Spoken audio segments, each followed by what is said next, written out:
やっぱり、それは辛いこともありました。特に、肩早なくしてるから、辛いこともありましたけど、振り返るともう言うことないです。結構、自分なりに自分の能力で、とにかく充実してきたな、と思い。ですから、電力車リタイアして、第2、第3、そして、NPO の理事をやった時も、全力で投球しましたんで、思い残すことは全くなかったですね。終戦を迎えて、喪失感があった後、なかったんですが、今回、理事長は80歳で辞めてるんですよ。やっぱり喪失感あったね。80の時。なぜかというと、それまで、切れ目なしにまっすぐに来てますね。全力投球来ましたからね。全力投球で、そして、NTT がリタイアして、第二の職場も、いっぱい新しい仕事がガンガン入ってきましたから、それをこなしながら9年やって、そして、次の第3の職場、病院。これは新しい、仕事、僕にとっては全く新しい仕事。30人の、職員の給料計算から、さらにはドクターたちとの渡り合いがいっぱいありましたから、それから経験絶対することのないような冒険ですね、解剖。あれなんかもあったし、本当に病院ってのは特別な職場ですね。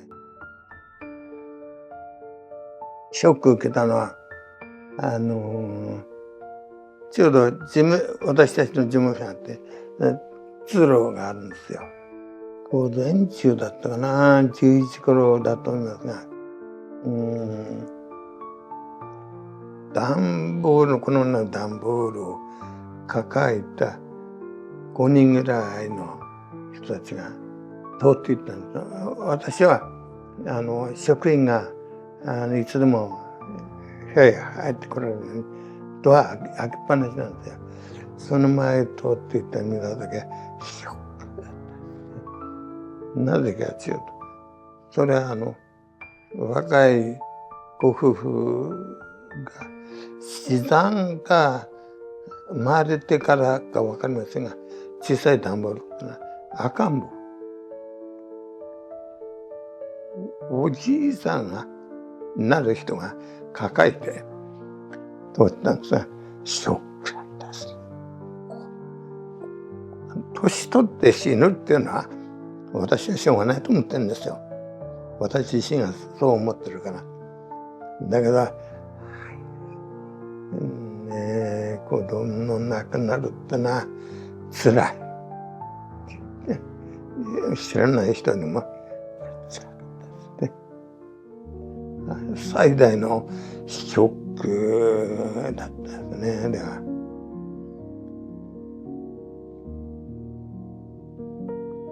そのおじさんが段ボールですよ。段ボールを抱えて行ったんだけど、その後後ろに若夫婦が行ったんで、もあれですね、奥さんっていうか母親がなんかも顔を上げないで、これは本当にショックだったね。私が勤めた頃はNTT病院と言ってたんですが、入ってくる人たちは OB、OG、あるいは現役の人たちが多いんです。ご近所の方々も入ってきてますよ。なんたって総合病院ですから、機械も揃ってるし、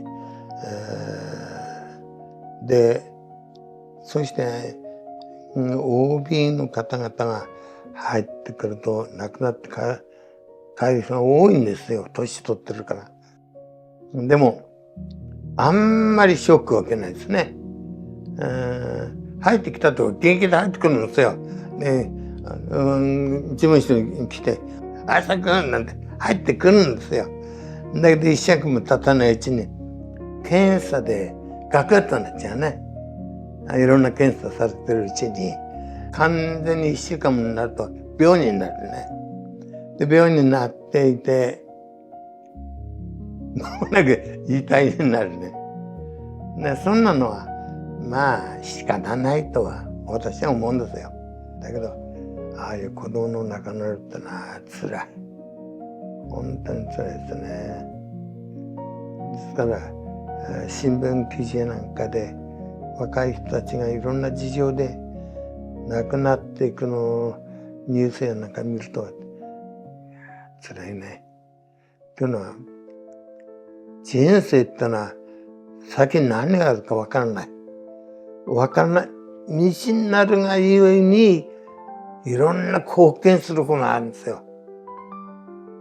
その貢献だからそうですね。避難になって亡くなった方の中に大学卒業して強制的に、海兵団に入って1年で来たこの人たちなんか頭脳の塊だと思うんですよ。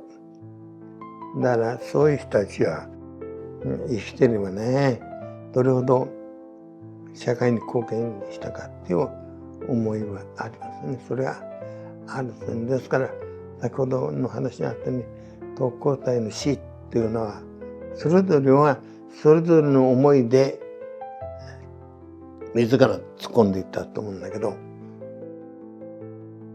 学徒動員の人たちももちろんあの時の時代ですから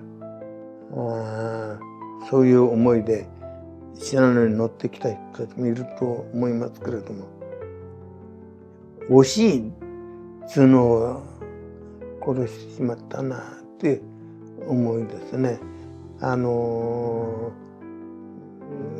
無駄死にとかそういうことじゃなく惜しい頭脳をかなり失ったなって思いは強いですね。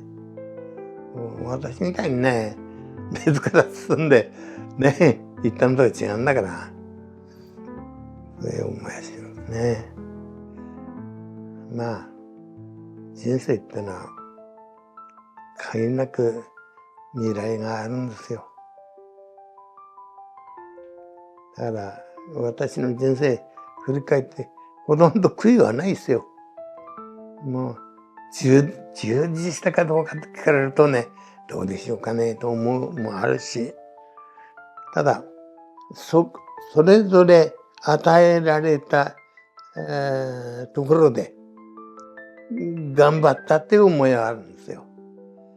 そこそこに悪くなかったかなと人生は悪くなかったかなと思ってますね。全力投球日々やれたかなとは思ってますね。結果はどうであれ。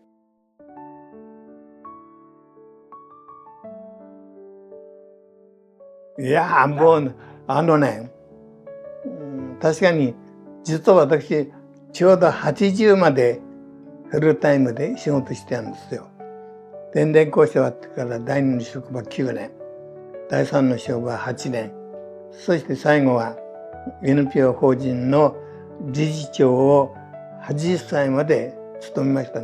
しかも NPO 法人の時もフルタイム月曜日から金曜日まで朝の9時から夕方の5時までですからそこまではねあんまりその年齢は感じないですね。だけど全てリタイアして今度うちにいるようになったらやったと思ったらともう明日の話になってきますね。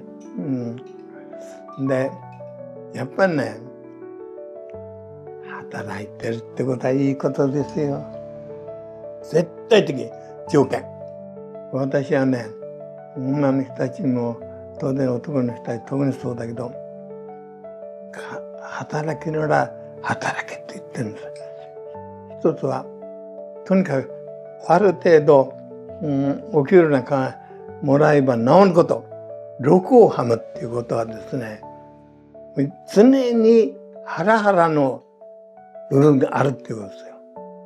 ですから、私 NPO 法人の理事長になった時も、日々、やっぱハラハラな日々でしたね。なぜかというと、メンバーもみんな OB だったんです。それから、介護なんかをやりましたんで、その介護のも元交換手の人たちだったり、そういう人たちに資格を取ってもらってやったっていうことで、ところが、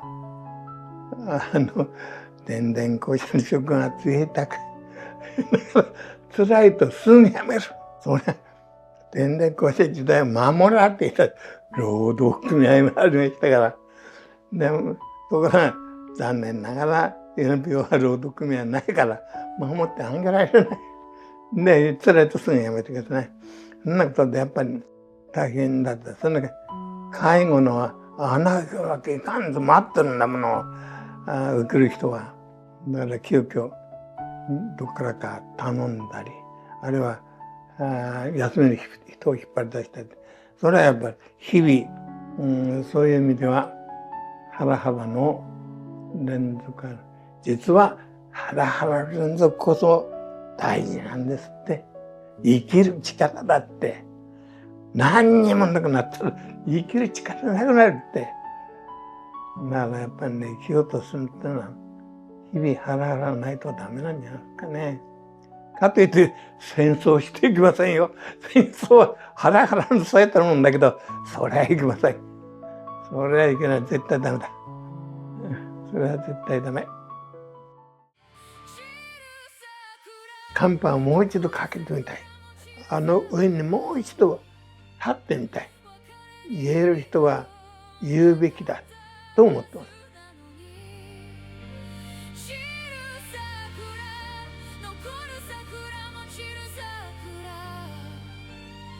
時は